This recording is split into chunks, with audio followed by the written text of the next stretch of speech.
Flowing ad budget on metrics that look great till the CFO sees them. That's bull spend. And marketers are calling it out in Dashboard Confessions. I remember telling my boss, it'll be good for the brand, when leads were slow. Yeah, it wasn't. Cut the bull spend. LinkedIn lets you target by company, job title, and more.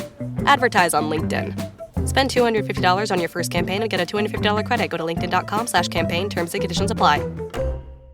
Your favorite local grocery stores like Kroger, Ralph's, Fred Meyer, and more are now delivering on Uber Eats. Get 40% off your order of fresh, quality ingredients. Whether you just got home to an empty fridge or suddenly got a craving to whip up something new, you can get everything you need delivered in as little as 25 minutes. Get 40% off your order with code Kroger2026. Plus, members get $0 delivery fees. Order now on Uber Eats. Orders of $30 or more save up to $25. Ends 4/30/26. See app for details.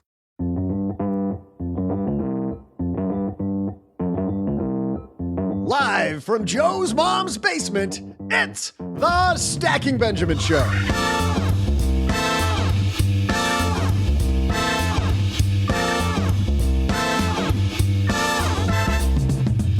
I'm Joe's mom's neighbor, Doug, and grab your art pencils or maybe just a regular one because today we're sketching out your retirement with retirement expert Jamie Hopkins. Want a plan for a happier, more fulfilling retirement? We have some tips I'm fairly certain you haven't heard before. In our headline segment, we'll continue the retirement discussion with OG, filling in the gaps so that you can also get advice from the guy who does this every day. And speaking of every day, halfway through, we'll turn it over to the guy who's the trivia expert 3 days a week, me. I know you'll get today's question right. Well, I mean, maybe there's a chance, right? There's a chance. And now, two guys who were right when they said, yes, a stock market downturn is coming. It's Joe and OG. Stock market downturn is coming, Doug, like winter is coming in Game of Thrones. Winter is coming. It's going to happen, man. It's going to happen. It's just and we're out here. there. We predicted it. We've been predicting it this whole time. Hey, everybody. Welcome to the Stacking Benjamin Show. Super happy you're here with us on a Wednesday. We do, Doug, have a great show. Jamie Hopkins, your retirement sketchbook. OG's coming in hot today, by the way. He will be here after the interview. I think he always comes in hot. We're going to talk saving, investing, planning, spending, your legacy. It's really thorough. Jamie Hopkins back on the show in 2019. It's been a long time since Jamie's been here. Yeah, I knew the name sounded familiar. 2019. That's 6 to 7 years ago. Are you kidding me? I know. Wow. It's been way too long. So if you're somebody that is wondering about what I really need to know about retirement, Jamie has so many lessons. He's a guy who's been there with so many different people. He used to work at the American College, a place where people get their degree in certified financial planning. They help people with so much. And now he's the CEO of Bryn Mawr Trust Advisors. And he's also the founder of the FinServe Foundation. And he's joining us. So cannot wait. Today's show, by the way, brought to you by the letter W for winning with retirement or for wealth building or even warm weather on the way. I just saw a Muppet. Like in my mind, I just saw a Muppet, like the Count. It's like, by W. I guess he would be a number. The Count would do a number. He would be. Yeah. So we got to do the letters. We have to do the letters because he did all the numbers. We also announced it at our event last week. By the way, if you missed a couple weeks ago now, geez, time flies. Our event where we watched the retirement plan movie, had a great discussion with Tom and Don. We announced that we're working with the team at Array and now at Budget Simple, who help millions of people just like you put your money in the vault. StackingBenjamins.com/vault. They call it the vault. Not only does it lock down your identity, put a wall between you and those lists where they sell your info, dump out unwanted subscriptions, protect your credit. We announced that the vault very soon, because of the fine people at Budget Simple, is now going to be a net worth tracker and budget tracker. Super sleek. I'm excited to get the word about this one-stop Swiss Army knife built by pros, not by Doug. You're lashing out. That was so unnecessary. Well, I mean, I'm sure you can build a nice app, but I know I've got some friends that have built some apps and not so much. StackingBenjamins.com/vault gets you there. Go today, set up your privacy, credit stuff. I got a circular saw last year. I can build stuff. He's going to build the app with a circular saw. Some Phillips head screws. What more do you need to know, everybody? Not built by Doug. Coming up, Jamie Hopkins. But first, we actually do have a couple sponsors who help us keep on keeping on. We're going to hear from them so that we can make sure that people like Jamie Hopkins help us with retirement. Jamie and I coming up next. Spring cleaning's made its way to my closet. This time of year always makes me rethink exactly what's in my closet. Really want to keep fewer things, but I also want to keep better ones. I want to feel confident, and to feel confident, looking the part's a big piece of that. So I want pieces that are well made and that are easy to wear all the time. And that's why I keep coming back to Quince. The fabrics feel elevated. The fits are thoughtful. Pricing actually makes sense. As I'm swapping out and I'm cutting, the few additions I'm making all come from Quince. Quince makes high-quality, everyday essentials using premium materials like 100% European linen. They're insanely soft, flow-knit activewear fabric. Their men's linen pants and shirts are lightweight. They're breathable. They're comfortable. Basically, the perfect layer for spring. The pants strike the right balance between laid back and refined. If you saw the video of me on stage at Retire Meet, those pants are from Quince. It was really cool. I came off stage and Christine Benz from Morningstar getting ready to go on behind me and said, "Love your pants." Not generally. I absolutely love them. I think they make me look put together without trying too hard. And they're flow-knit activewear, moisture wicking, anti-odor, soft enough that you'll actually want to wear it all day. The best part is their prices. This is important, stackers. They are 50 to 60% less than similar brands. How? Quince works directly with ethical factories, cuts out the middlemen, so you're paying for quality, not brand markup. Everything's designed to last and make getting dressed easy, which is another thing I think we all want. I love those pants that I wore on stage. It's the cashmere sweater that every time I wear it, Cheryl goes, "That is my favorite sweater on you." It looks great, feels great, and I don't have to have 50 things in my closet. So, like I am, refresh your wardrobe with Quince. Go to quince.com/SB for free shipping and 365-day returns. Now available in Canada, too. Go to QUINCE.com/SB for free shipping and 365-day returns. Quince.com/SB. You may not know that when we started Stacking Benjamins, it was a blog. And even then, just the startup cost, I remember thinking, is this the right thing? And what if I write things and nobody comes, right? Well, luckily, that didn't end up happening. But starting something new isn't just hard. It's terrifying. There's so much work. You're not sure whether it's going to work out. You're not sure if anybody's going to read it. And then we change it to a podcast. Is anybody actually going to listen, right? What if nobody wants all the stuff that we have? Well, had I used Shopify, it would have been even easier, because with their expertise, their helpful tools, and their easy to use platform, that's something that would have made Stacking Benjamins more effective much, much more quickly. Shopify is the commerce platform behind millions of businesses around the world and 10% of all e-commerce in the U.S. Names you've heard of like Heinz and Mattel, Shopify, Gymshark, Aviator Nation, Allbirds, also all Shopify.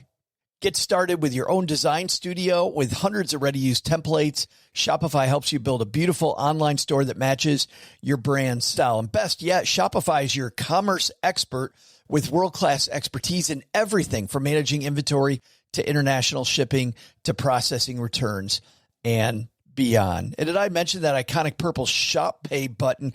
It's used by millions of businesses around the world. It's why Shopify has the best converting checkout on the planet. It also helps boost conversions, meaning less carts going abandoned and more sales for you. So you're stacking Benjamins much more quickly. Time to turn those what ifs into with Shopify today. Sign up for your $1 per month trial today at shopify.com/SB.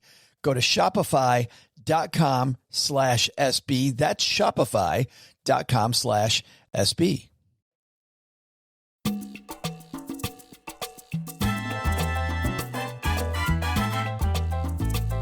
And I'm super happy we got this gentleman back in Mom's Basement. Jamie Hopkins is back. It's been too long, man. Yeah, it's great to see you, Joe. And yeah, I couldn't believe it's been as long. What'd you say, 6 or 7 years since I've been on? But it's great to see you. 2019, and it feels like yesterday. You and I were talking about mortgages and kind of planning strategies around debt, but I think this is a bigger thing. We're slightly bigger. I saw a stat of yours that over 40% of people never really envision their retirement while they're saving for it, which kind of sounds, Jamie, like we're planning a road trip without picking a destination first. Why do we do that? And is winging it actually as dangerous as it sounds? I think winging it is as dangerous as it sounds. Part of it, though, is not the money part. It's a really interesting thing. I actually see people financially kind of wing it, and they just, they're saving in their retirement plans, and they kind of have enough saved. The part that they really struggle with then is they get to retirement and they have no idea what to do. They don't know how to fill their days. Their meaning came from their job, their community was the people they worked with, or the friends of their kids' parents, and all that kind of disappears when you retire. And you see this really interesting dichotomy in retirement because most people in retirement get happier and they actually say it's the best part of my life ever. But you also have this subset that actually goes into depression. And it's mostly tied to they don't have strong community circles. They don't have purpose or meaning. They're not engaged in activities. And actually, single individuals, non-married individuals are more likely to fall into that too because you're losing some social connection point. So that's the group that I really worry about. You haven't envisioned the future. You don't know what you're going to do. You don't know where your joy and social connection is going to come from, how you're going to spend your time. And so if you're missing that, right, you are not going to have a happy retirement. We have people with very little money that stay super engaged with charities and their friend circles, and they're happy in retirement. They don't have a lot of money, but they're happy. And so I'm always like, that's okay, right? Like I can be broke and happy and that's fine. I don't want to be rich and unhappy. Right. When do I start envisioning this though, Jamie? Do I start thinking about this? I'm in my 30s and my 40s. Do I begin, 10 days before? Probably not. Yeah. 10 days before is probably a little too close. But, when you're in your 30s, I don't think a lot of people can really get a good grasp of what 30 years from today, 40 years from today is going to look like. You could have inclinations of it. But even for me, right, I've been in the retirement planning space for 20 years now. It's hard for me when I think back my mid early 30s to actually envision what retirement would look like for me. I had some thoughts, but like AI wasn't a thing then. I thought I was just going to sit around and write books and do artwork. And for whatever reason, fast forward 15 years and now AI is apparently going to do that for us. So I got to re-envision what that looks like. So I think that's really hard. But the values you want to have later in life, you can spend time on that. I know that I care a lot about the environment. And so that notion of like giving back, I pick up trash when I'm in the streets by my house because I don't want our neighborhood to have trash on the streets. That element of me, though, is probably not going to change, right? That core caring part about the world, my give back elements for food and hunger and clean water, I don't expect those to change. So I do think about my retirement in the ways that I'm going to give back and be active. And those have stayed pretty consistent. But like where I live or who, hopefully who I'll be with will be similar. I think some of those things on the day-to-day can be complex. So I usually tell people if you're further away, think about like the values you hold and how you want them to show up in your future. So if you want to be an explorer and that's part of who you are, that future, it's actually bigger than a goal. It's an aspiration. That aspiration to be an explorer, what does that mean for you? And then how can you take small steps today to be closer to that explorer? That could be a particular vacation or travel trip or road trip like you talked about without having to fully embrace the explorer mindset. Almost like we're just thinking about the bigger themes in life rather than the granular activity that I'm going to go see this particular thing. You call retirement, you coined this word. I think you coined this word, rewirement, yeah. Right? Which I love because it isn't about the math, it's about identity. What actually has to be rewired when somebody retires? Yeah, that was a fun word too. So that was my first book, and I did trademark that term. I guess that's close to probably 18 years ago or something now when I trademarked that. I should have said TM on that then, Jamie? Yeah, my whole purpose actually that I'll do the trademark thing because it's always an interesting story. I just didn't want somebody else to go trademark and then tell me I couldn't use it. Like I didn't want to run a business off of it, but I didn't want some corporation to grab it and be like, well, you can't talk. We have this now. Right. So Rewirement brought to you by Merrill Lynch. Right. And that's exactly what would have happened.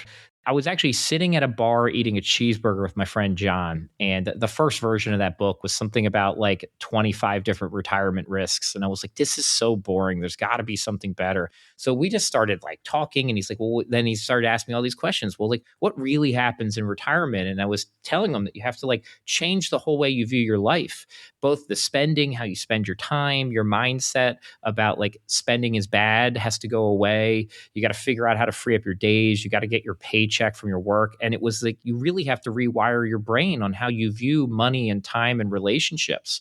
And so then I was like, well, how do we get rewire and retirement? And then it just kind of flew into that. And, it was kind of based on some research we were doing back then at American College of Financial Services, which is still ongoing. It's a great research project about retirement income literacy in the United States. And what we see is people who get near retirement actually demonstrate a good deal of financial literacy. We kind of talk like America's not financially literate. It's true in mass, but when you look at 65-year-olds, they're actually financially literate at that point. Like they do gain this knowledge as they move through their life. But the interesting part is they know nothing about retirement. They're very financially literate. You ask them retirement income questions and their literacy, it falls into the 40s of a test score out of 100. Like it's abysmal. But the reason is they haven't lived through it yet. So they approach the retirement world just like they did saving, but they're really flipped on their heads. Like sequence of returns risk, which I know you talk about on the show many, many times, doesn't really come into play when you're saving for retirement. Like technically it's there, but it's not something you deal with. It's not really a risk. So all these things get flipped on its head when you get to retirement. And that's kind of where that notion of rewirement, changing the way we think about retirement, comes from. When I go to these financial independence retire early events or just financial independence events, you see the breakout sessions. The breakout that's always packed, Jamie, because these are filled with savers. People have saved their whole life. The breakout that's packed is the one about how do I turn myself into a spender? How do I rewire that one little thing? You've been a saver your whole life. Now you have to spend. How does somebody make that switch without feeling like they're doing something wrong or feeling this sense of loss? Yeah. And I have a term I use, SNS, savings, not spending. And that's what we're taught our entire life is save. And if you just keep saving, you'll be fine eventually. And that's compounding and automation, and it works. And then we get to retirement. We say, just kidding. You don't need to save anymore. You know how to spend. And it was all a sham. Yeah. Now you got to spend. Yeah. We've told you for 45 years that spending is bad and saving is good. You get to retirement and then we haven't automated any of it for you either. So not only like is it not automated and there's no framework, but like you have to figure it out. And it really does fall on the individual today. So what you see in the U.S. spending data is that people underspend in retirement, interestingly enough, of people who have saved, right? Like people that don't have the fortune to accumulate wealth, that's a different story. But for people who are savers, they underspend in retirement. And I think there's a couple reasons. One is seeing their portfolios decline feels like a loss. That is a very hard emotional thing to overcome because for 45 years, we trained you that if you saw the portfolio go down, it was losing money, right? The markets were bad or you were taking money out to cover debt. Something not good was going on. But in retirement, seeing it come down might be a really good thing. So one of the things I talk about is actually test driving retirement by teaching yourself to spend before you retire. And so that can actually mean stopping to save, say 3 to 5 years before retirement. And maybe you're putting $15,000 a year away in your 401k. And I actually recommend to people, stop doing that. Take that money and spend it. Buy a car, go on a vacation, do something else. So you get this notion of spending what should be your retirement money earlier on. The reality is the last 3 to 5 years of saving 10 or 15 grand more does not move the needle on your retirement portfolio. It just doesn't, right? Like working 6 months longer is more important than saving 10 grand for 5 more years. So even if you spend that money and you enjoy yourself a little bit better, and maybe you do work 6 months longer, that's going to have a bigger impact on the longevity of your retirement portfolio. And also it teaches you to spend that money. I even go so far to say maybe a year or two before you actually take some withdrawals from your 401k or IRA just to see what it's like. Now, you got to be careful there because I don't want you to bump up to a new tax bracket and over kind of spend. But sometimes I've even told people you're saving 15 grand a year. You don't need any more in your IRA. Maybe both spouses are saving. Put the money in, but also take an equal amount out to just see what are withdrawals like. What does it feel like to take money out of these kind of, they're almost like holy grails, right? Like we put them over here and all the rules said don't touch them ever. And then all of a sudden we're allowed to now go play with this thing and just get that experience of taking money out and even getting your 1099-R form. What does that look like now that you have a different tax form you have to deal with? And I think that's useful to do before you lose your whole community and job and other income sources. Is there ever a time when people feel like, okay, I've successfully made the shift, or should our stackers just be comfortable, always feeling a little uncomfortable with this? I think it's healthy to always feel a little bit uncomfortable. I think if you talk to like great performers, if you talk to great athletes and great rock stars and everybody, there should always be a little bit of that healthy anxiety before you get on stage. It shouldn't ever go all the way away because that usually means you don't care anymore. Maybe it's a little bit more of excitement, a little bit of I'm concerned. And for most people, the people listening to this show, there should be a little bit of that there. And that's okay. That kind of keeps us in check because if you don't have that and we took away all those feelings and emotions, right, we could just spend all of it in 1 year. That's a bad thing. So you should have a little bit of that, but enough to give yourself permission to spend. I'm also a big fan of having some secure income sources, whether it's Social Security, a pension, an annuity, a bond ladder, because when you see people with more of a floor, what then they say is like, I can spend that amount. It's some of the benefits of like having long-term care insurance. I've never met anybody who was like, I don't want to spend the long-term care insurance money. Right. But they will choose not to spend their own savings. It's different then. Giving yourself in both of those cases permission to spend, I think is very healthy, but a little bit of anxiety is okay. I think it's healthy for our decision making and structure in life about not overdoing things. I want to circle back to long-term care in a little bit because, as you already know, this is kind of the Achilles heel of any retirement. Mm-hmm. But before we get there, I want to bring up this idea of biases. We're biased towards saving, not spending. You point out that our biases are even bigger than that. What's funny is I just interviewed these wonderful researchers for a project they did called Stock Market Maestros, where they were looking at these top investors, these professional investors. And the big thing these investors have to do, Jamie, is they have to guard against their bias. They have to do it. What I love is that you do this on a wider level with retirement. Like we have these biases when it comes to our retirement. What are some of the common biases that you see that might sabotage a healthy, happy retirement? Yeah, and I'll walk through a couple of these, and we'll start with one that relates actually to the investor world is home bias. Home bias is an interesting one. If people aren't familiar with it, but you tend to overly invest in things near you and, things that you're aware of. And across the United States, this plays out. It both plays out on a global scale that U.S. investors tend to be overweight U.S. investments, which great for Americans. We've outperformed. So congrats. But this happens in all other countries too. They tend to overweight to their own economy and companies from their country, which does not always work out well. But in the United States, which has been super interesting, is that East Coast people, I don't know what happens in Texas, but East Coast people I do know what happens in Texas. That was a lie. But East Coast people tend to overweight financial companies. So when you look at our investments across the board, we're overweighted financial. When you get to the West Coast, people tend to overweight tech, which is interesting because for the past 15 years, West Coast investors have outperformed East Coast investors because tech investments have outperformed financial companies. Now, when you get to Texas and middle of the country, like Omaha, kind of straight down south, you all tend to overweight energy sector. So you're bigger into oil, gas, et cetera. You get these home biases on our investing, which does impact our portfolios, which is very interesting. It's actually funny you say that, Jamie, because I was the Channel 7 money man in Detroit for 9 years.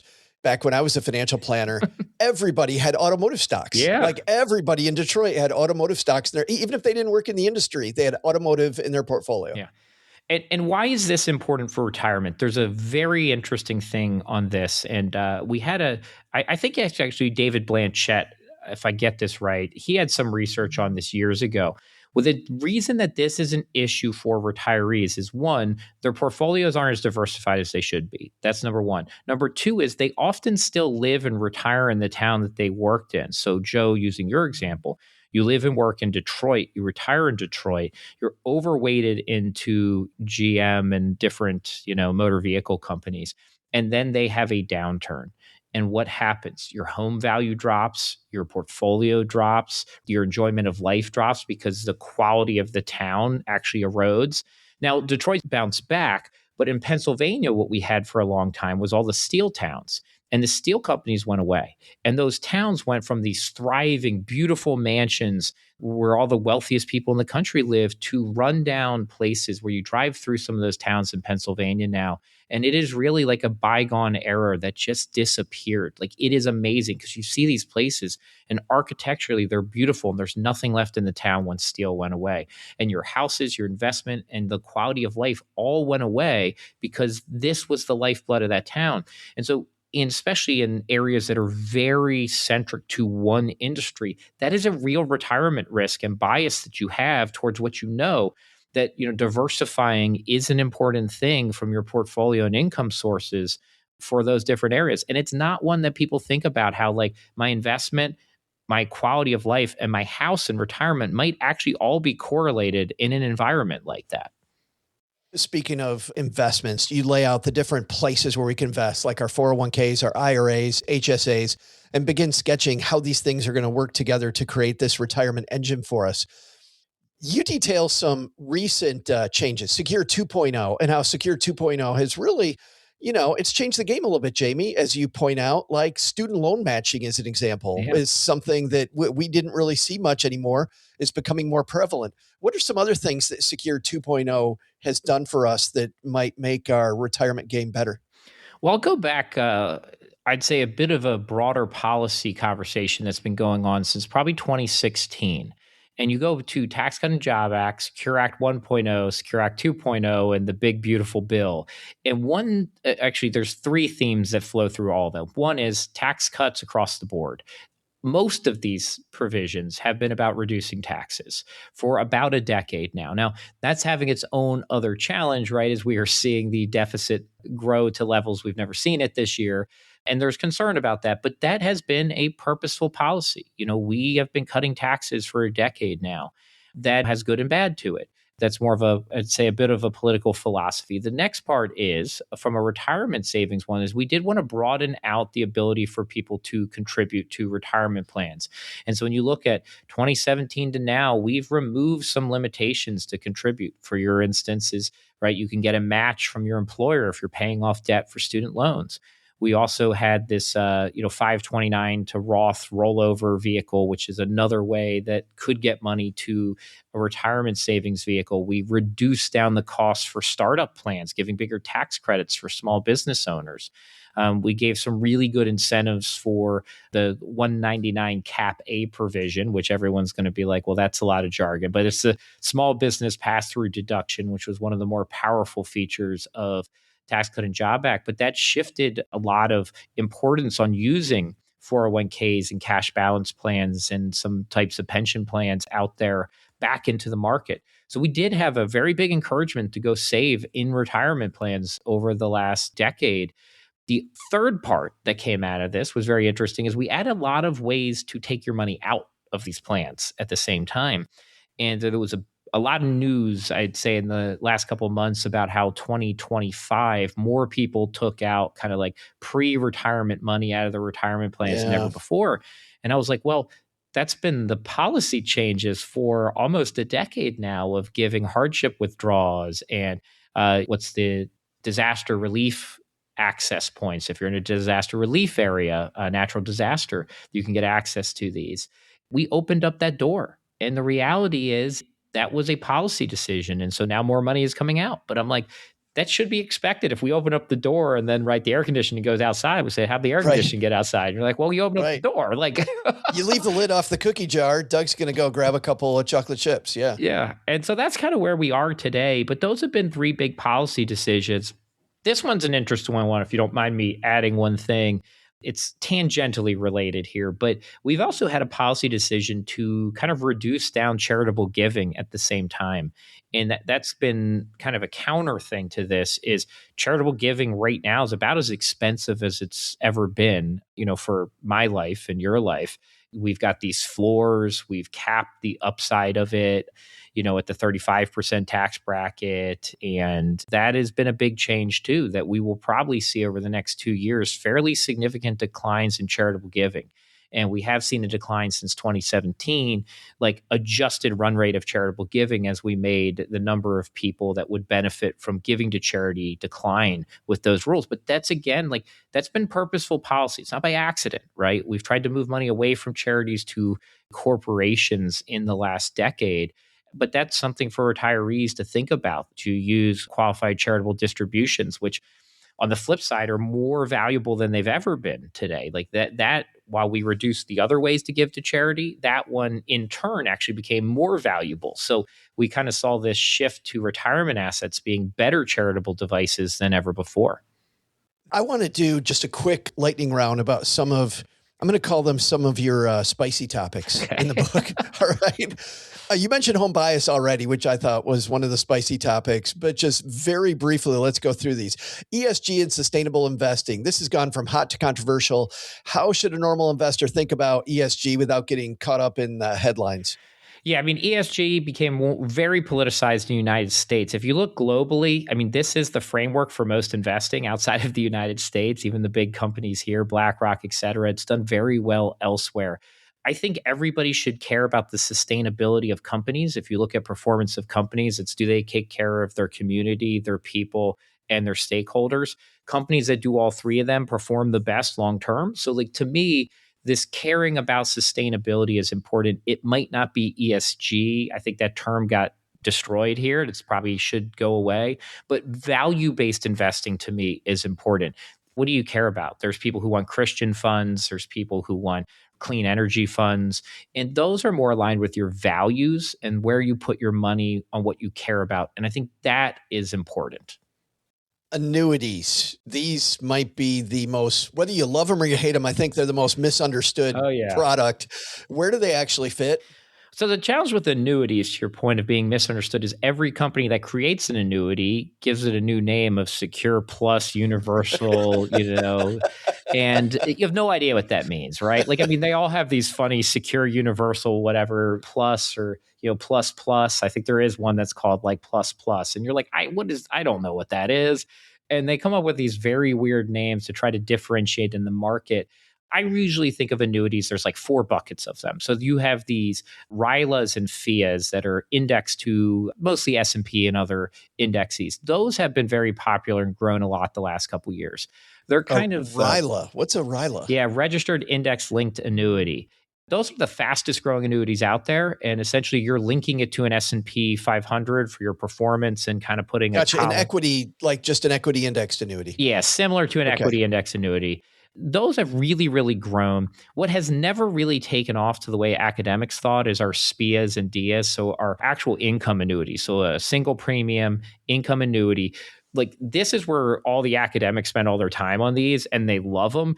And then the sales are just like this. Like they just never took off. And deferred income annuities, I think that's a really hard sell because you're going to drop a bunch of money in, but you're not going to get income for years. When you think about the human condition, we're not great at deferring out, benefits into the future. Like we're really bad at that. So foundationally, that's a hard product to get people to buy into. Academically and functionally, it's an excellent product because of the way mortality tables and pooled funding for deferred income works. It's a fantastic product from an economic perspective. It's really hard to get people to buy it. My concern, though, with annuities is often the fact, I use this phrase, is that they're underutilized and oversold. So what I see annuity salespeople doing is selling them as a solution for everything. And they're not. I'm not a big fan of using them as an equity offset. I think you should be in the markets instead of using that kind of equity gain strategy. I do think annuities are fantastic for providing lifetime income. And it can be a way to layer on top of your other resources. But that takes me back to SPIAs and DIAs, which just haven't been that popular. But what they do, when you look at people who buy them, here's the flip side. It's like people who buy annuities and use them for income, like love them. The like satisfaction rate for people using income annuities is like, I mean, it's more like than Apple, it's more like than Disney. So you look at all these other products and things out there, but people who use income annuities love them because they get this payment that shows up in the mail and it provides for their basic needs. The other annuity side, I think people buy them and don't really understand them that well, and they're not actually as satisfied because when it's sold for everything, you're not really sure how you're supposed to use it or when. But those are actually the ones that sell because they sell them for everything, and then the ones that make a lot of sense don't get utilized enough. So we have this bit of an issue. And I've been very critical of the marketing of the annuity world. I've tried to help some companies with their marketing materials in the past and some of their strategies, but one person, I have not made a dent in that, and I think it's still poorly done today. I went to a symposium at MIT on this very topic, and they had annuity companies like Lincoln Financial and some of the other big boys. And then they had regular people, and they had media people like you, me. And it was interesting to see the huge disconnect, Jamie, the things that the annuity companies were selling versus what the average person was telling them. Like the MIT folks were trying to get everybody to talk. And it was so frustrating because the average person would say, I love an income stream. And the annuity salespeople were like, well, but you're going to like all this other crap we want to layer on top of it. Life insurance and retirement. I think a lot of people think, okay, I'm retired. I have enough to live on. I don't need my life insurance anymore. True or false? Yeah, false. You're right. This is probably one of the biggest misunderstood things. Life insurance, even a term, might be convertible, and you should at least look at it. You might not need it, but you might want to convert it to a permanent policy in retirement. Couple things, you can sometimes get cash value, which you can use and withdraw from in retirement, tax-free. Some of them have loan provisions. Some of them can be converted to policies, a 1035 exchange over to a policy, which is a tax-free exchange of an existing policy to a policy with a long-term care rider on it, which could be a way for you to get some long-term care coverage when you might not be insurable for direct long-term care anymore. So that's a good one. I will say when we talk with spouses, it's more often the mom, but it's not only the case where the mom wants to leave a certain amount for the kids and liquidity is like, some type of benefit. And this takes that off the table, right? Like you just don't have to worry about like hoarding on to your IRA and 401k to leave some legacy amount for your kids. So if you have a permanent policy, you just know that they're going to get $1.5 million. And you don't have to worry about, you can spend everything else on yourself then in retirement. So if that becomes a core desired need, it is an efficient way to fund a legacy benefit. It's tax-free. It's one of the best ways to fund a legacy, right? I mean, it really is the best way to fund a legacy. If that's not a desire, there are times when you should drop your policy. You should give it up. You should surrender it for the cash value. And I do always recommend that if you are near retirement and have a policy, and maybe it's continued premium payment, you should check the secondary market before you just go back and surrender it. Very few people look at that. It's not always better, but there are times where the secondary market will pay you more for that policy than giving it back to the insurance carrier will pay you for it. And so you should just always be looking like, where can I get the most money for this? Somebody used this analogy with me before. It's like buying a house and then only trying to sell it back to the builder versus taking it to the market. And I was like, where do you think you're going to get more money? You'll get more money on the open market. It's not always the case, but it is a good analogy. Yeah. The number of times I've seen people let the policy lapse or they take out the cash value versus selling it back without even looking at that. I think that's an important point. I love that you brought up long-term care. I said we need to circle back to it. I think, Jamie, now's the time.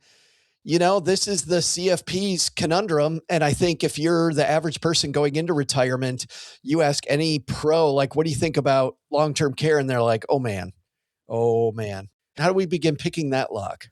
I often tell people I don't believe that we are facing a retirement crisis in the United States. Americans are adaptable. We figure out ways to deal with things. I talked about it earlier. Retirees are happier than the general population. So if you call that a crisis, like that's your definition, I don't view happier people as a crisis. The caveat to that is individuals do face crises in retirement. And the biggest one that I worry about from a financial and care standpoint is this long-term care issue. It is happening in kind of a couple different ways. The first one is our families have gotten smaller and more dispersed. We have relied historically across the world on family members providing long-term care. We don't have great systems of long-term care providers across the world or our country. We rely on unpaid relatives, our kids, our spouses, and as our families get smaller, we don't have enough caregivers. And as we get divorced more frequently in post 65, we don't have spouses to take this off. And we have not saved enough money to cover these third-party caregivers where this is running, $100,000 plus a year. 2-3 years in long-term care and the first spouse has wiped out all of their savings. And this is a very scary thing. There are some states now where the majority of their state budget is Medicaid, which is really our long-term care costs. That is scary, where the majority of a state budget is now going to essentially long-term care costs. That is not a good place to be. We don't have products that have caught on and function well for the mass market. So long-term care insurance, if you can afford it, you got it. You probably should keep it. It's usually a good, it's been one of those things. You probably should keep it. It's been a good product from that standpoint. A little bit of these hybrid life insurance, long-term care, and interestingly enough, that is probably the best product design out there from a risk mitigation on both sides. From an actuarial, they kind of offset risks, which has been very interesting. But we're still talking about like 1% of the population that has these in place. So this remains today that biggest unfunded liability for retirement that's out there with no good solutions coming down the door. The federal government's put together long-term care commissions before. And basically, if you look at like the stuff they've put out, they don't have solutions. These are the smartest people. And they're like, oh, well, like allow for more at-home care. Like, Right. Thank you. That's our smartest idea that we have. Which is a good idea, but this is not going to solve the problem. It does sound like a little bit of pandering because I don't remember a client relationship I ever had back when I was a planner when somebody's like, I really want the facility over staying at home. Like if I could get that facility, that would be great. Nobody wants to begin there. Except for me. Interestingly, so my grandfather went through an aging in place one with the long-term care, right? Like the continued care retirement community. And I've told everybody since I watched him go through, my grandmother passed away first and then he was in there. And I'm like, that's where I want to be. That was the best setup that I can imagine. The misconceptions people have. And I love that they had a TV show recently that brought it out with Ted Danson. Where he goes into this, as a detective, and then he figures out this is a great place. I want to be here. Pretty awesome. I want to talk about curveballs in our planning because you bring up a couple interesting nuances with planning our retirement. 54% of people retire at a different time than they expected, not by choice. 52% of us, just over 1 in 2, are forced into retirement. How do we prepare for something that we can't predict? How do we make sure that the life preserver's there when I need it?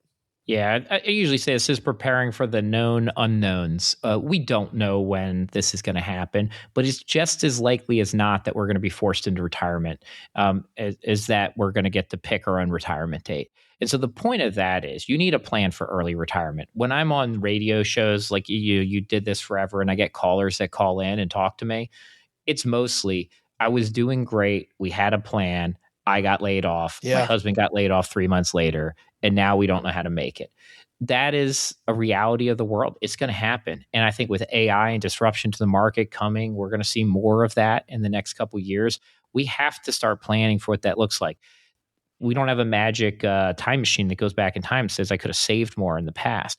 What that means is we have to think about what part-time work could I do if I got laid off, right? How do I cut expenditures if I get laid off and quickly? So I've got to turn off subscriptions month 1, right? I can't have 7 streaming services.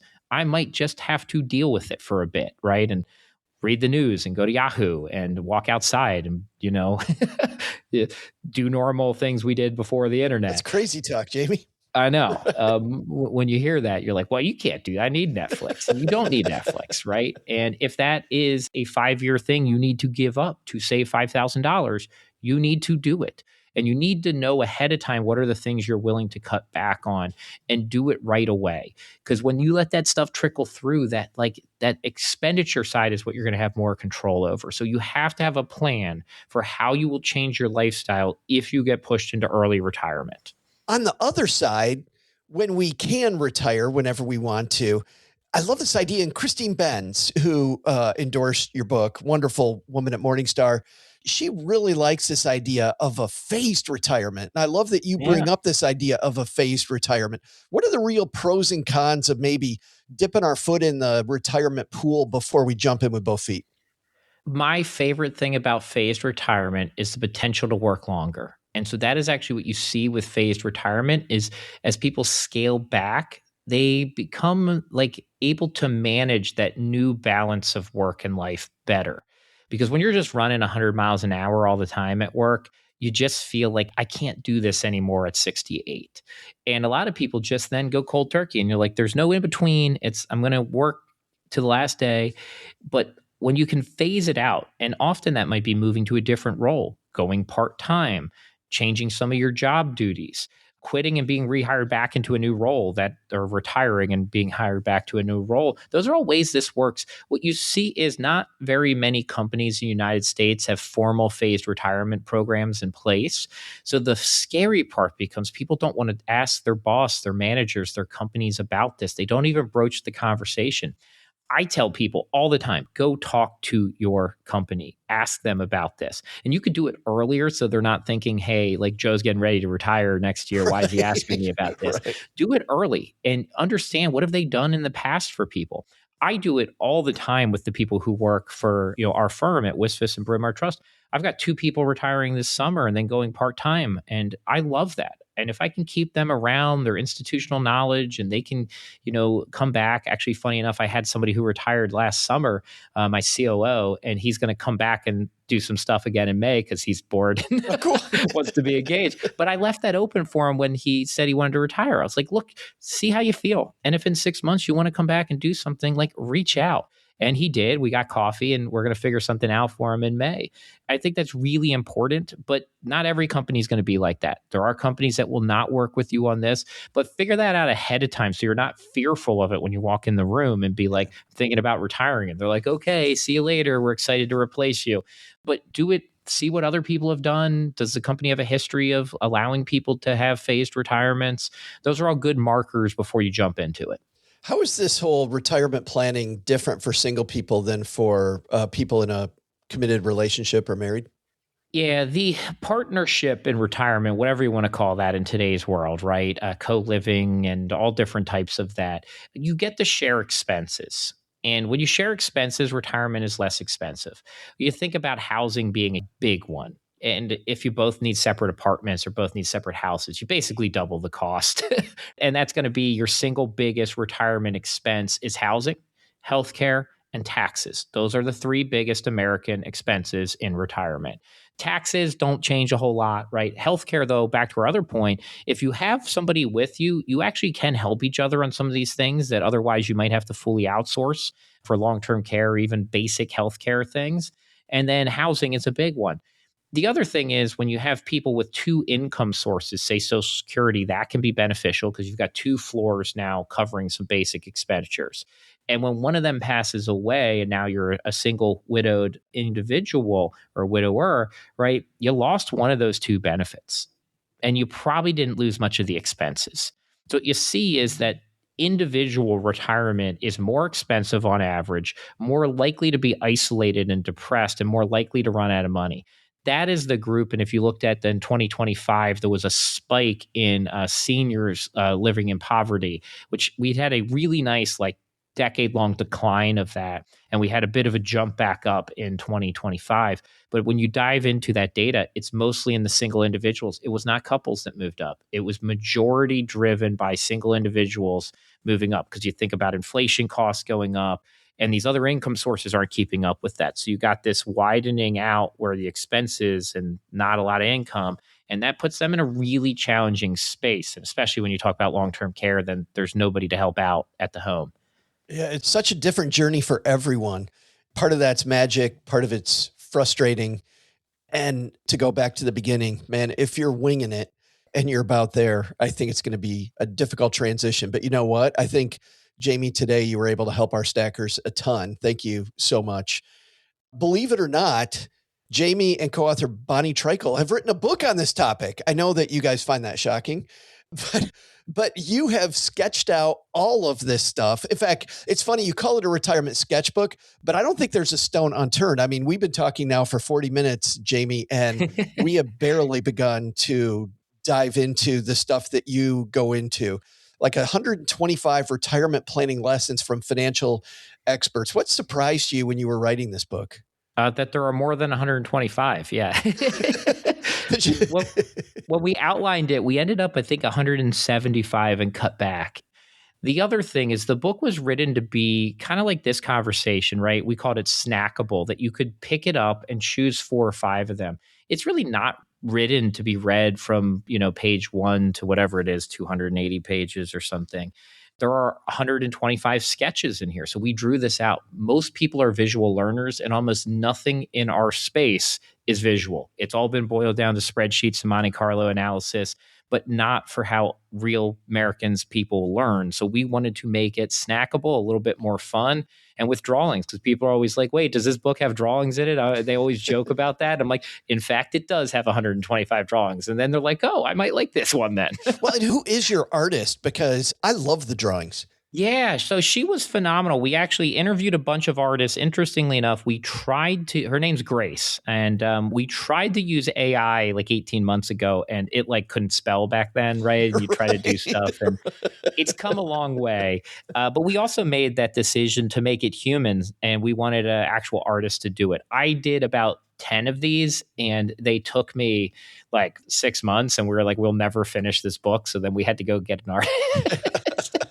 But Grace was phenomenal. It was also really fun because she doesn't come from this space. She does Hallmark cards, interestingly enough. We had to explain the concepts to her. So building the drawings was, does this actually help her understand them? And so it was a great way to do it versus finding somebody that knew the space. It's like having an alpha reader for your book. Yes. Yeah. Yeah, that's awesome. Your retirement sketchbook, and it's available as of last week everywhere, right? Yeah, everywhere. Jamie, thank you so much for helping us.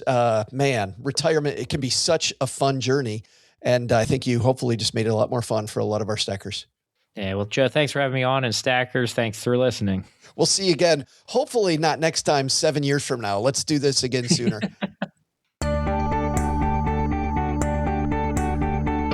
Hey there, stackers. I'm Joe's mom's neighbor, Doug, and it's time for you to hit a home run on today's trivia. You got this. It's today's date, but it's back in 1974, and Hank Aaron steps up to bat. Nearly as well as I would have done it. Just saying. Anyway, he drives the ball over the fence. That's right, between Hank Aaron and me, we've now hit 715 Major League homers, breaking the record set long before by a guy they said must have been a witch because he cursed a city when he left. Who had held the longtime record for home runs before Aaron and me? I'll be back with the answer I'm pulling for you to know right after I go find out what secret sauce turns an IRA into a Roth. Extra butter, maybe? It's probably extra butter. Fixes everything. Dell PCs with Intel Inside are built for the moments you plan and the ones you don't. They're for those all-night study sessions, the moment you're working from a cafe and realize every outlet's taken, the times you're deep in your flow and can't be interrupted by an auto update. That's why Dell builds tech that adapts to you. Built with long-lasting batteries so you're not scrambling for an outlet, and built-in intelligence that makes updates around your schedule, not in the middle of it. Find technology built for the way you work at Dell.com/Dell PCs. Built for you. Insurance isn't one size fits all. That's why drivers have enjoyed Progressive's Name Your Price tool for years now. With the Name Your Price tool, you tell them what you want to pay, and they'll show you options that fit your budget. So whether you're picking out your first policy or just looking for something that works better for you and your family, they make it easy to see your options. Visit Progressive.com. Find a rate that works for you with the Name Your Price tool. Progressive Casualty Insurance Company and Affiliates. Price and coverage match limited by state law. Now at McDonald's, a McDouble is $2.50, so you can get your gym gains on, or just get lunch for only $2.50. Get more value on the under $3 menu. Limited time only. Prices and participation may vary. Prices may be higher for delivery. Ba-da-ba-ba-ba.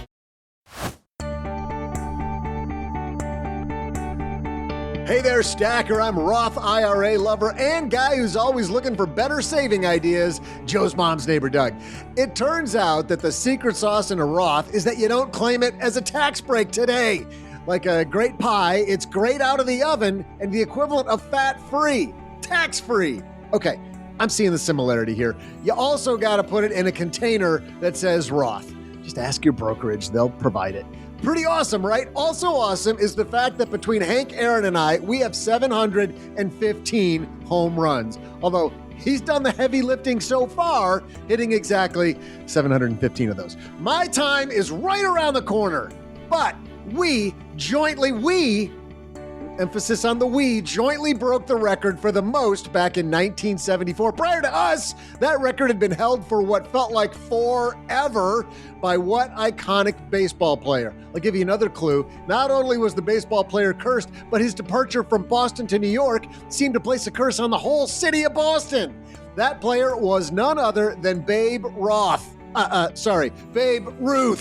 And it took Boston 86 years to break that curse. True story, Boston also broke another curse this year. The city has been cursed since its founding without having a Benjamins After Dark group, a curse finally lifted last month by some intrepid stacker in New England. You can join them tonight if you're near Hannah's Brewing in Melrose at 6 p.m. And now, two guys who are about to help you hit a home run with all this gold from Jamie Hopkins. It's Joe and OG. Big thanks to Jamie for joining us. And you know, this idea, OG, again, that we just can't wing retirement, that may be sketching this out. Just wing it. It's fine. Everybody makes such a big deal about it. I know. You know, he talked about a few important points, but I want to dig into a couple more from his retirement sketchbook.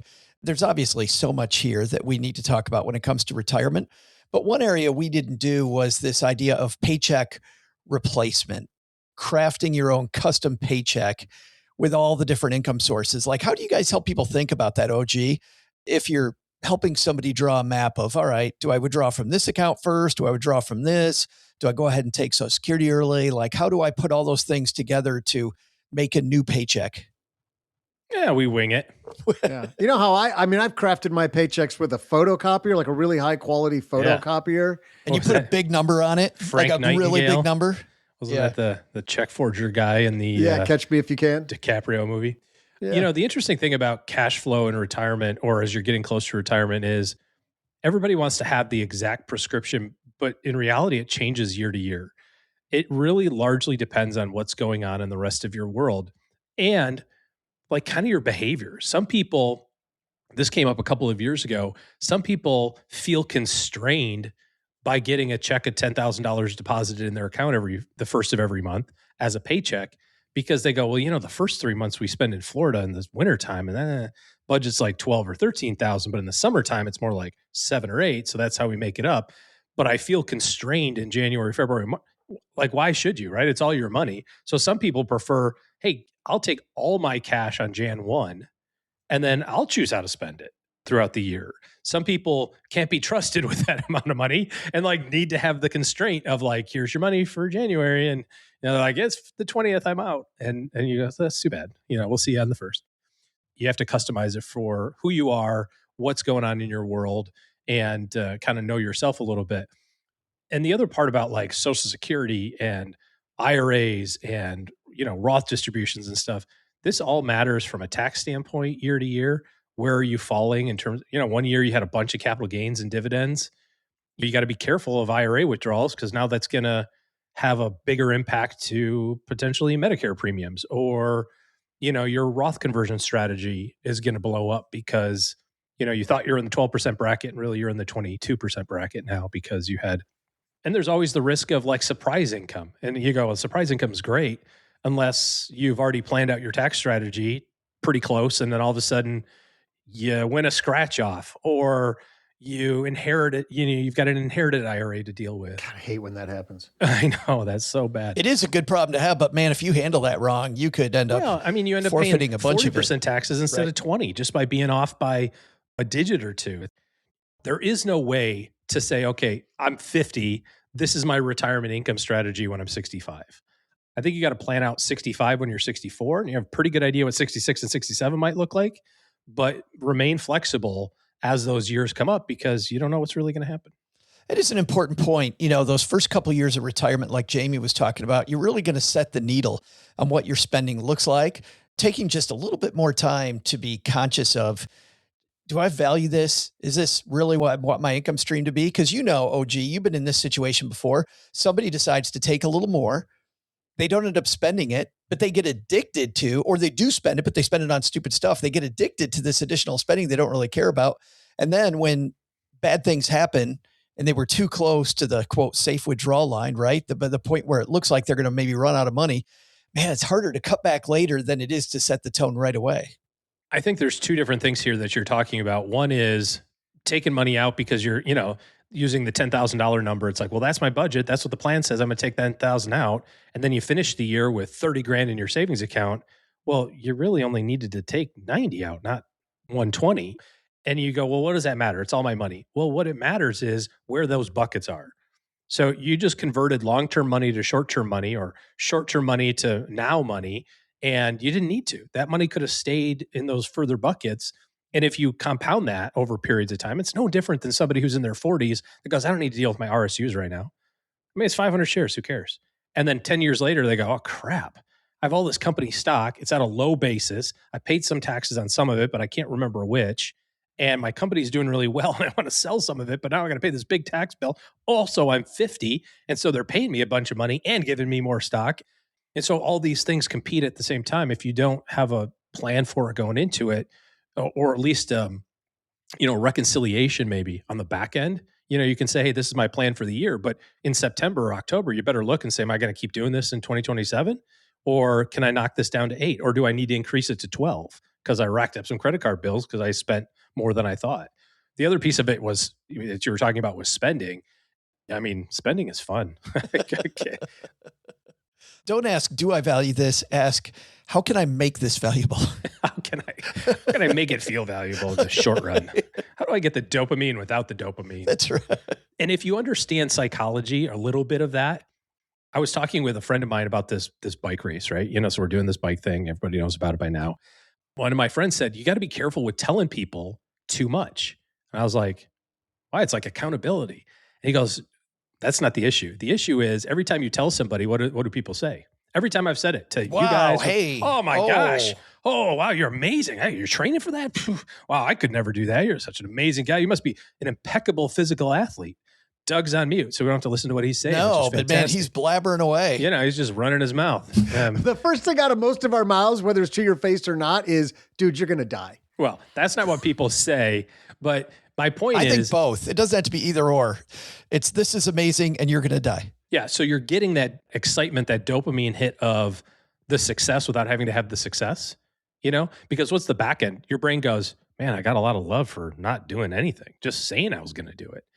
So what is it going to be on the back end? Like, oh, yeah, you did the thing you said. Okay, cool. Well, if I don't do it, what are you going to say? Okay. There's not as much pain. You got to be careful with that. I knew he wasn't going to do it. That's what I'm going to say. You got to be careful with the spending piece too, because you get that addiction of like, I like this. A hack to that is just put it in your shopping cart. You get the hit. Putting it in the shopping cart is the same thing in your brain. I've done that. I used to always buy the funny t-shirt when I was way younger. Like in my 20s, I'd buy the funny t-shirt or now you buy funny bowling shirts. And that's right. Same. And then later on, I buy the funny towel at the kitchen store or whatever. Now I take a picture of them because you get the same exact dopamine hit. That's a great strategy. Yeah. Take a picture of it. Take a picture of it. Share it with everybody. Look at this cool thing. Oh my God, that's really funny, Joe. Right. And then you don't have to have a crappy t-shirt that's going to get a hole in it. Yeah. Or a dish towel that I truly don't need because I got 5 million of them. Your wife will never let you put hanging in your kitchen. That's right. The one I saw in Northwest Arkansas when we did a little weekend jaunt there recently was, I think I chose the wrong day to seize. Thought that was pretty damn funny because I feel like that a lot of days. So what I'm hearing you say to wrap this up is, number one, there's know yourself. Do I set a monthly check amount? Or number two, do I give myself a lump and then I spend as it comes. There's a lot of know yourself there. There's also a lot of knowing what's going on in your budget, which goes back to what Jamie said, is that you can't really wing it. You gotta have a roadmap of really where you're going, because look at how this affects your withdrawal strategy. And then second, I can see just a really easy spreadsheet of what's the taxability where all this income's coming from, and look a couple of years into the future. What collateral damage might this cause if I do or don't take it out of this pot now? Am I going to make things harder for myself in the future by taking it from here versus another place? Don't just think about today.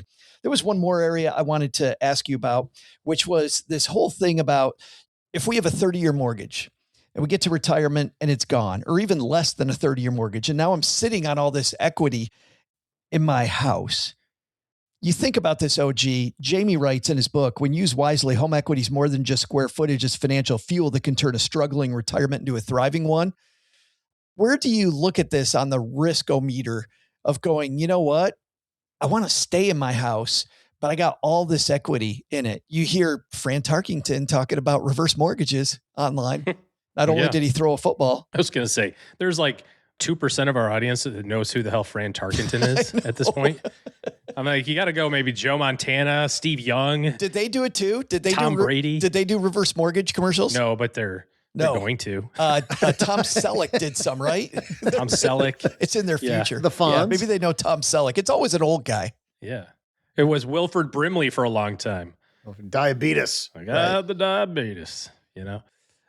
So is your question, where do reverse mortgages or how to access home equity? I think you really have three choices, right? The way I look at it, you've got smart refinancing, whatever smart might be. So ask about that reverse mortgage, or, even though I don't want to, just bite the bullet and downsize to free up equity.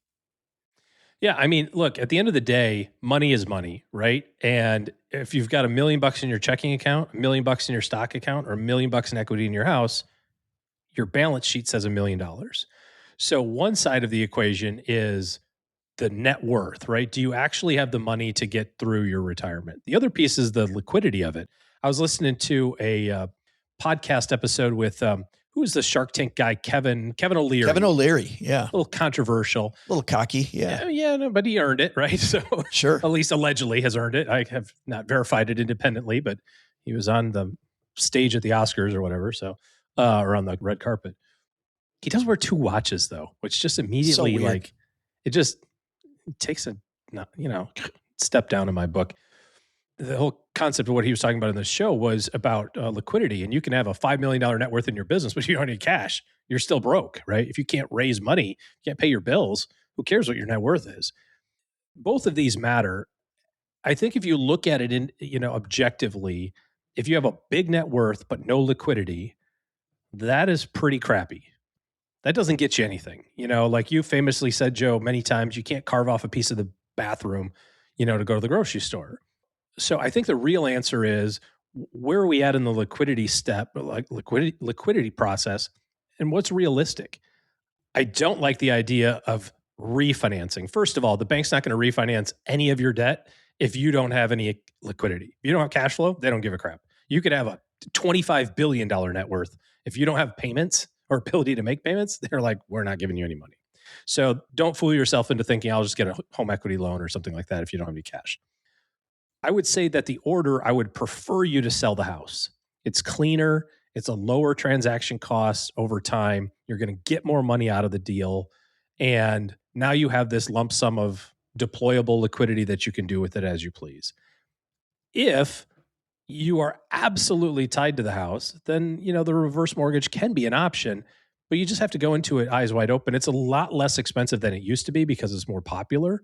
So it used to be really cost prohibitive internally, that's the sales process was easy, but really the nuts and bolts of it was a very expensive product.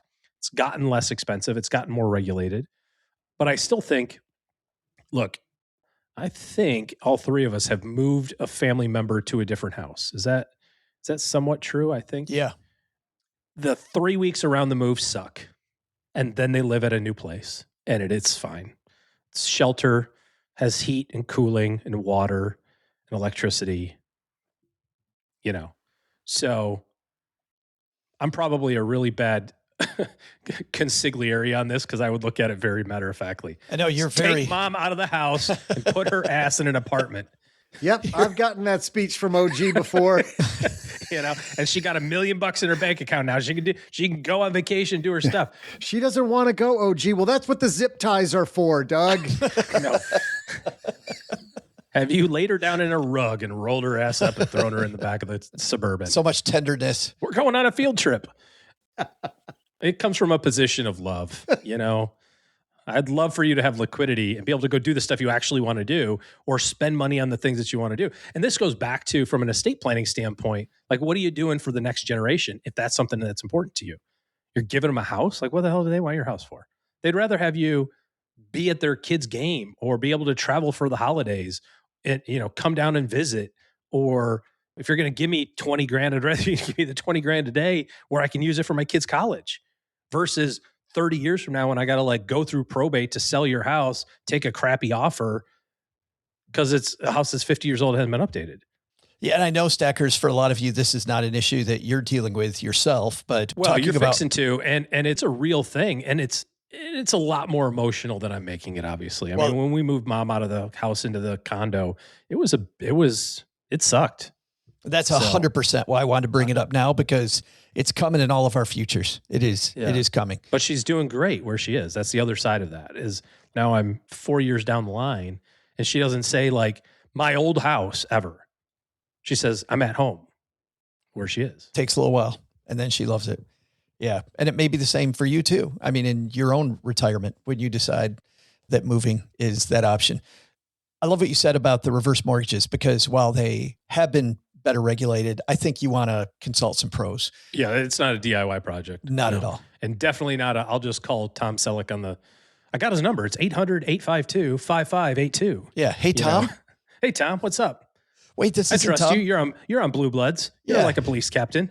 That means you're an expert in this area. Yes. You're commissioner of the NYPD, so you would never steer me wrong. You used to live the high life in Hawaii. That's right. You drove a Ferrari. I remember one time I had a client meeting when I was a leader at Ameriprise. I was working with a new advisor. The client had a big, complicated insurance policy through New York Life. And we were simplifying it and replacing it with a 20-year term policy that was way less expensive, and obviously because it wasn't permanent, and freed up some cash flow to be able to do some IRA contributions, like all this other sort of stuff. All this ancillary, you don't need the $1,000 a month insurance plan that you were sold, right? So we do this whole pitch, the whole thing. And we get to the end, and the client says, wait, do you want me to get rid of the New York Life policy? We're like, yeah.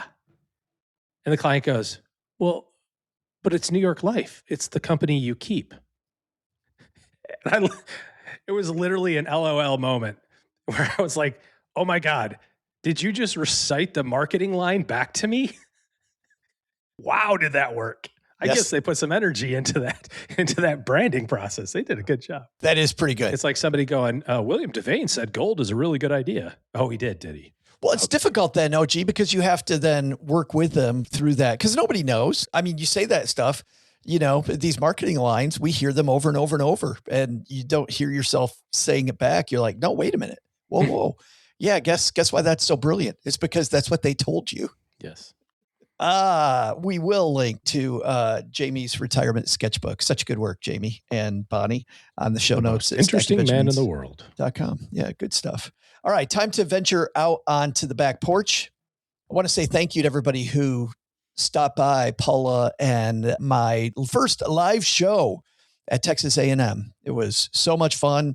Glad that you could be there with us. Based on the feedback, likely your only live show at Texas A&M. Oh, hey. Wow. And now the restraining order goes into effect.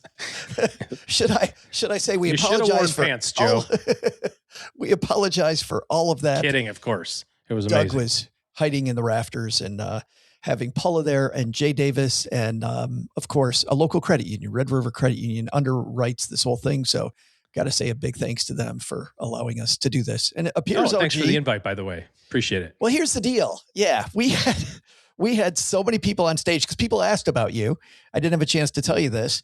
but having Jay on stage, Paula on stage. So we're not going to have all those people on stage. There's in the only future. so much space for my big head. There's only I take up 2 seats.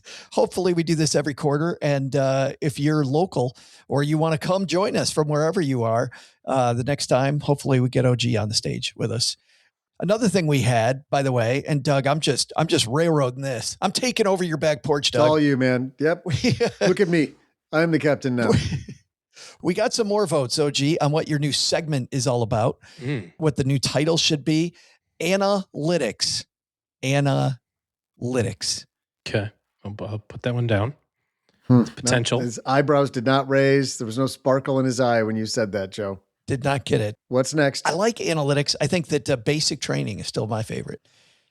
Still the one that I like the most. Yeah, we'll keep working on it. This is a test market. We are testing this for a little while, and then we'll have it. I think we'll have it named by season 2. If we're invited back for season 2, we'll have it named by then. We do have good news coming up on this too. This is also going to be a YouTube series. So if you want to revisit those in their entirety by themselves, and we have some great graphics that work you through all of the points that OG and Anna talked about. That's going to be coming soon on our YouTube page. So go to youtube.com/stackingbenjamins, sign up for our YouTube page. I know that our video last week got a really big response. The one about if you're not getting into debt, you're probably falling behind. That made quite a splash. Speaking of, I got several notes that morning. I'm going to point to the one from Drew. And Drew said, the debt skit on the April 1 show was hilarious. I thought you'd all lost your minds, and I was in the process of unfollowing the show on iHeart when Doug revealed the gag. Well played, Drew in Misawa, Japan, listening all the way from Japan. You know that Doug revealed it. Like, I don't know. How did Doug reveal it? Did you reveal it? Did you give it away, Doug? Oh, I think he said it like in the credits. He said something about it. I don't remember spoiling the fun. You did. I do remember you saying it, and I thought, we should have just let this hang for a while longer. Yeah. Maybe a day or two. But at the risk of having a bunch of people unfollow us. I feel like I've done you a service, men. Giving up all the secrets of the universe. Doug. I mean, really, come on. You listen to an episode of anything on April 1st, that's on you, man. If you're going to unsubscribe from anything you see or hear. Especially, Drew, we were coming right out of the trivia about the roots of April Fool's Day. Like where that comes from. A lot of fun. And I'm glad that you wrote, and we received several others. That was the first one I got, though, of many. And it cracked me up. People saying, oh, it was too early for that. And I didn't see that at first. And other people just agreeing with me when I told them this was our most important work, maybe of all time. And if you didn't watch all the way to the end to see our outtakes, you definitely want to watch the outtakes because we had trouble keeping it together, that whole episode. All right, last thing I've got before we turn it over to Doug is this. If you're somebody who's here because you really want to know where you stand on a scale of 1 to 10, how do you stand with your money? Well, OG and his team have created a scorecard. You can go through, answer a few questions, and you'll get your scorecard on exactly how OG's team thinks you're doing. It's stackingbenjamins.com/scorecard. Gets you that, and then that gives you a good starting spot to see as you're improving over time, how can you do from there? Big thanks for hanging out with us today. I hope that if you know somebody who's getting close to retirement, this whole discussion with Jamie and then with OG later on about some of the really big things you need to think about for your retirement, absolutely love those. And some of these tips or places, frankly, I'd never heard before. OG, I'd never heard before this. You know, that last year before you retire, that money, is it going to be better spent trying to turn yourself a little bit more into a spender and starting to get used to opening up the floodgates a little bit and feeling what it's going to feel like to, instead of a saver, be a spender, versus money that you probably, if you've done a good job of saving, will never use if you just lop it in.